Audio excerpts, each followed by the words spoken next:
આમોદ તાલુકા પંચાયત કચેરી ખાતે ધારાસભ્ય ડી.કે. સ્વામીના હસ્તે 2 ઈ-રિક્ષાનું લોકાર્પણ કરવામાં આવ્યું હતું।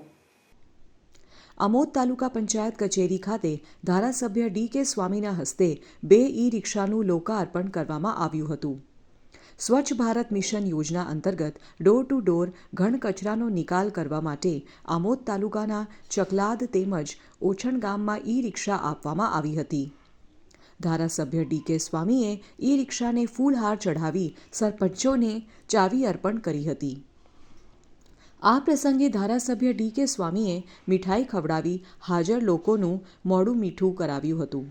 સૂત્રોના જણાવ્યા મુજબ આમોદ તાલુકાના જે ગામોની દરખાસ્ત આવી છે તેને ઈ-રિક્ષા આપવામાં આવી છે, જ્યારે તાલુકાના અન્ય 12 ગામોને પણ રિક્ષા આપવાનું આયોજન કરવામાં આવ્યું છે।